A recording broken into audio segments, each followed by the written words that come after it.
Lewy body dementia dan Alzheimer merupakan dua gangguan kesehatan yang mirip. Baik Lewy body dementia atau Alzheimer dapat mengakibatkan penurunan daya ingat yang terjadi pada lansia. Selain penurunan daya ingat, kedua penyakit ini juga akan menyebabkan perubahan perilaku secara bertahap, karena pengidapnya mengalami halusinasi visual serta tidak fokus. Apa ya yang membedakan kedua penyakit tersebut?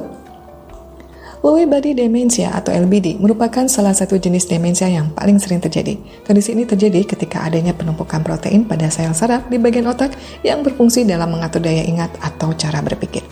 Sedangkan penyakit Alzheimer merupakan penyakit pada otak yang menyebabkan penurunan daya ingat, perubahan perilaku cara bertahap, kemampuan berbicara, serta kemampuan berpikir. Kondisi ini terjadi karena adanya pengendapan protein dalam otak, sehingga menghalangi asupan nutrisi menuju sel-sel dalam otak. Sama seperti LBD, Alzheimer juga banyak dialami oleh orang-orang yang berusia di atas 60 tahun.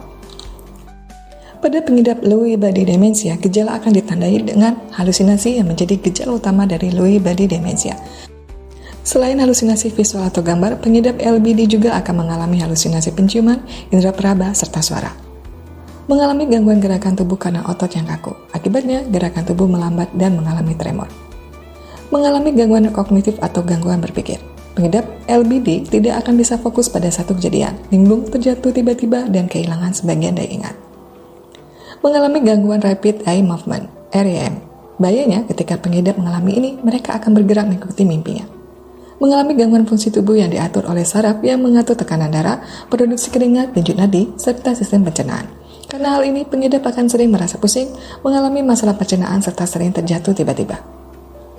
Perkembangan gejala pada pengidap Alzheimer dibagi menjadi 3 tahapan. Gejala akan berkembang secara perlahan selama beberapa tahun sesuai dengan tahapan yang sedang dialaminya. Berikut gejalanya. Tahap awal. Pada tahap ini, pengidap akan kehilangan ingatan secara perlahan. Gejala yang muncul meliputi kesulitan menulis, lupa nama tempat atau benda, lupa dengan kejadian yang belum lama terjadi, sulit merangkai kata dalam berkomunikasi, sering mengulang pertanyaan yang sama, lebih banyak melakukan waktu untuk tidur, serta sulit membuat keputusan. Tahap menengah.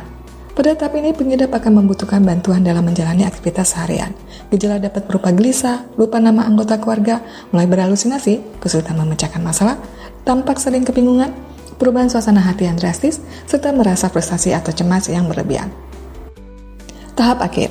Pengidap akan membutuhkan pengawasan dan bantuan penuh dari orang lain untuk melakukan aktivitas hariannya. Pengidap bahkan bisa saja merasa tertekan dengan dirinya sendiri. Gejala dapat meliputi kehilangan kemampuan berkomunikasi, kesulitan bergerak tanpa bantuan orang lain, mengalami infeksi kulit, sering mengompol tanpa sadar, halusinasi yang bertambah parah, serta sulit menelan makanan.